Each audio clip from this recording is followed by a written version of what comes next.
नमस्कार।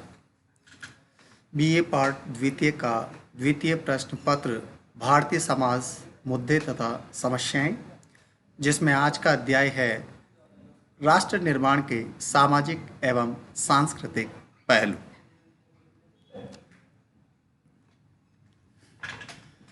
राष्ट्र निर्माण की समस्या ने भारतीय राजनीतिज्ञों, समाज सुधारकों एवं शिक्षा शास्त्रियों का ध्यान समय समय पर अपनी ओर आकर्षित किया है। पिछले कुछ वर्षों में भाषावाद, क्षेत्रवाद, पृथक प्रांत की मांग आदि को लेकर हुई हड़तालों, तोड़फोड़, दंगों और संघर्षों ने राष्ट्र निर्माण के कार्य को और भी कठिन बना दिया है। समय समय पर अनेक राजनीतिक दलों ने सत्ता में आने के लिए राष्ट्रीय हितों को तिलांजलि देकर स्थानीय एवं प्रांतीय हितों को अधिक महत्व दिया है। यहाँ तक कि अखिल भारतीय राजनीतिक दलों ने भी प्रांतों के दबाव के सम्मुख अपने घुटने टेके हैं। इन सभी घटनाओं ने आलोचकों को यह कहने का अवसर दिया है कि भारत कभी भी एक संगठित राष्ट्र नहीं बन सकता। यदि हम भारत के इस रूप में कि जनसंख्या में भारत का स्थान जो है दूसरा स्थान है, पहला स्थान चीन का है। यहाँ भारत में अनेक भाषा, अनेक प्रजातियाँ, धर्म, मत, संप्रदाय तथा संस्कृतियों को मानने वाले लोग निवास करते हैं। इस विविधता के बावजूद भी भारत में प्राचीन समय से सामाजिक सांस्कृतिक एकता बनी हुई है। राष्ट्रीयता या राष्ट्र की धारणा का उदय यूरोप में सन 1789 ईस्वी के बाद हुआ, जबकि इटली व जर्मनी में राष्ट्रवाद का उदय सांस्कृतिक प्रारूप के आधार पर हुआ।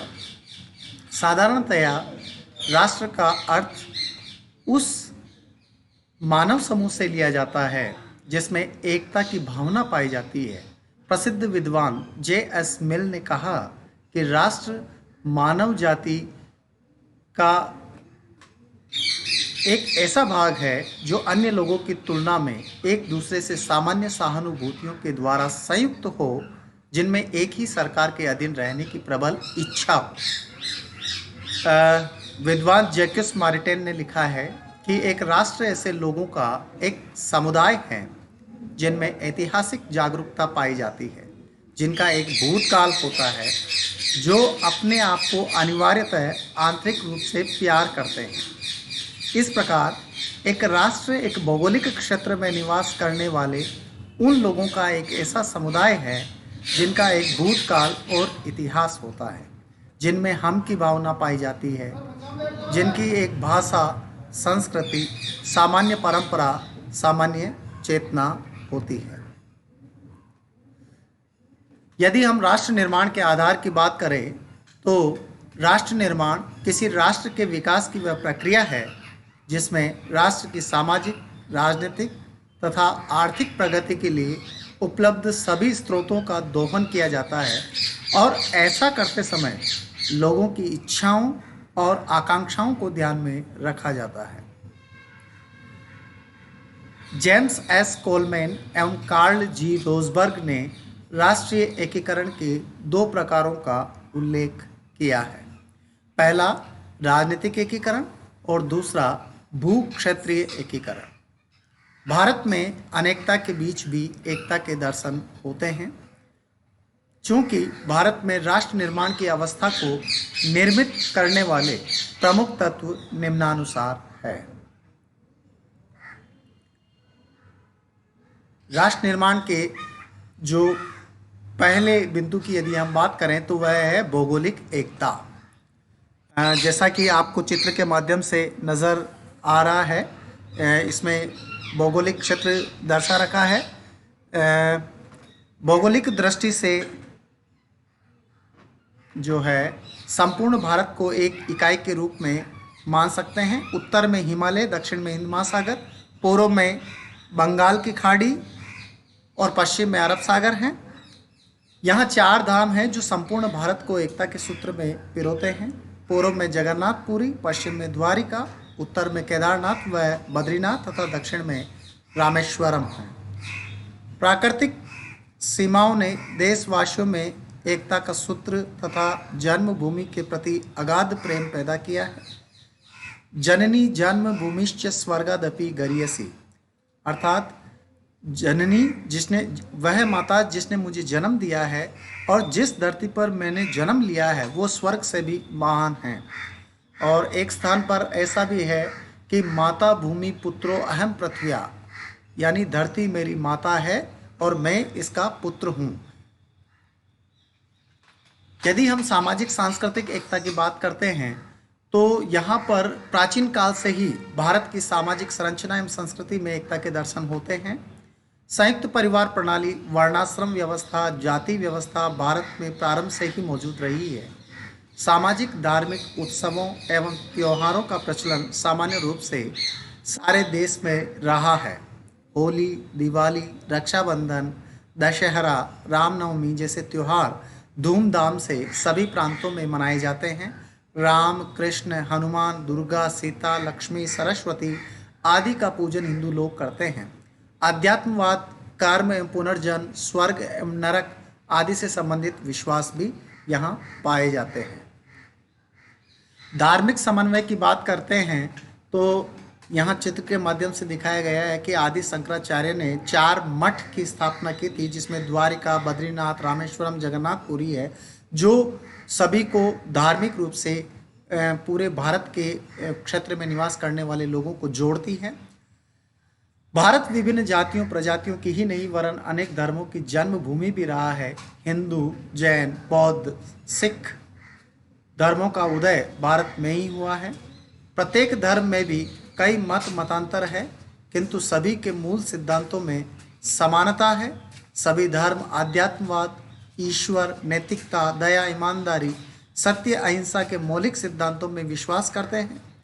देश के चारों कोनों में स्थित धार्मिक तीर्थ स्थान भी धार्मिक एकता के प्रतीक हैं। गांव के कुएं पर स्नान करते समय एक व्यक्ति हर हर गंगे गोदावरी का नाम जपते हुए उस पवित्र पानी को समाहित करने की प्रार्थना करते हैं। ऐतिहासिक एकता की बात यदि हम करें तो संपूर्ण भारत का एक ही इतिहास रहा है। अति प्राचीन काल में सारे भारत में द्रविड़ों का निवास था, फिर यहाँ आर्यों ने आक्रमण किया और वे यहीं बस गए। धीरे धीरे आर्य संस्कृति संपूर्ण भारत में फैल गई। वैदिक युग से आज तक का भारतीय इतिहास इस बात का प्रमाण है कि यहाँ विभिन्न धर्म, मत, संप्रदाय, जातियाँ और प्रजातियाँ बनी रही है, फिर भी देश में समन्वय और एकता की भावना सदैव विद्यमान रही है। राजनीतिक एकता के दृष्टिकोण से संपूर्ण देश का एक केंद्रीय सत्ता के शासन में होना है। अशोक एवं अकबर के समय को छोड़कर संपूर्ण भारत कभी भी एक ही प्रशासक के अधीन नहीं रहा। अंग्रेजों के शासनकाल में पहली बार सारे देश पर एक ही सरकार का शासन रहा। राजनीतिक सीमा के साथ साथ इस समय भौगोलिक सीमा का भी निर्धारण हुआ। मानसिक एकता की बात करते हैं तो यहाँ भारत के विभिन्न प्रांतों में रहने वाले, विभिन्न धर्मों को मानने वाले, अनेक संस्कृतियों एवं रीति रिवाजों को मानते हुए सभी लोग मानसिक रूप से अपने आप को भारत राष्ट्र का एक अंग माने तथा व्यक्तिगत एवं क्षेत्रीय हितों के स्थान पर राष्ट्रीय हितों को महत्व दें। सभी देशवासी अपने मानसिक एकता के सूत्र में बंधा हुआ महसूस करें और अवसर आने पर बड़े से बड़ा त्याग करने को तत्पर रहें। इस तरह राष्ट्रीय मन के निर्माण की स्थिति पाई जाती है। कुछ बिंदु जिसमें आर्थिक हित है, सामान्य अधिपत्य और कष्ट, राजनीतिक चेतना जो कि राष्ट्रीय एकीकरण में सहायक हैं। राष्ट्रीय एकीकरण को जन्म देने में समान आर्थिक हितों की पूर्ति भी महत्वपूर्ण है।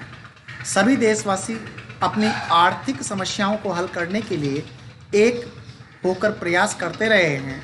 सामान्य अधिपत्य और कष्ट भी एकता का निर्माण करते हैं। अंग्रेजों के शासन को समाप्त करने के समय तथा चीन व पाकिस्तान से युद्ध के दौरान सारे देश में एकता के भाव दिखाई पड़ते थे। भूतकालीन राजनीतिक जीवन और भविष्य के राजनीतिक जीवन की आकांक्षाएं भी लोगों को राष्ट्रीय एकीकरण के सूत्र में पिरोने का कार्य किया है। अंत में यदि हम बात करें तो जातीय एकता भी एक महत्वपूर्ण कारक के रूप में है। चूंकि हिंदू जाति व्यवस्था एक खंडात्मक संरचना है जिसमें अनेक उपजातियां सम्मिलित हैं। प्रत्येक खंड की अपनी विशेषताएं, रीति रिवाज और प्रथाएं हैं। इन विभिन्नताओं के बावजूद भी सभी जातियों में कई समानताएं भी हैं। विभिन्न जातियों के बीच पाई जाने वाली पारस्परिक अंतर्निर्भरता ने भी जातियों को एकता के सूत्र में पिरोए रखा। भारत विभिन्न धर्मों, प्रजातियों एवं संस्कृतियों का द्रवण पात्र रहा है। समय समय पर अनेक बाह्य आक्रमणकारी लोग यहाँ आते रहे हैं, किंतु वे सभी भारतीय जाति व्यवस्था में घुल मिलकर उसी के अंग बन गए हैं। स्पष्ट है कि संपूर्ण भारत प्राचीन समय से ही एकता के सूत्र में बंधा रहा है, किंतु समय समय पर इसकी राजनीतिक एकता बनती और बिगड़ती रही है। फिर भी एकता के अन्य तत्वों ने राष्ट्र के सभी लोगों को एकीकरण के सूत्र में संजोए रखा। महात्मा गांधी के सफल राजनीतिक आंदोलन के फलस्वरूप 15 अगस्त 1947 को भारत एक राष्ट्र बना। भारत की एक प्रमुख विशेषता यह है कि यहाँ विविधता में एकता पाई जाती है। स्वतंत्रता प्राप्ति के पश्चात से ही हमारे देश के नेता राष्ट्र निर्माण के प्रयत्न में लगे हुए हैं। राष्ट्र निर्माण का लक्ष्य लोगों में ऐसी नई भावना का विकास करना है कि उन्हें उन लोगों के लिए एक नवीन भविष्य का निर्माण करना है। तो इस प्रकार राष्ट्र निर्माण के सामाजिक सांस्कृतिक जो है पहलू रहे हैं, जिसमें भौगोलिक एकता रही है, सामाजिक सांस्कृतिक पहलू में चार धाम रहे हैं, और जातीय एकता, मानसिक एकता, राजनीतिक चेतना आदि महत्वपूर्ण बिंदु रहे हैं। आज तक बस इतना ही। बहुत बहुत धन्यवाद।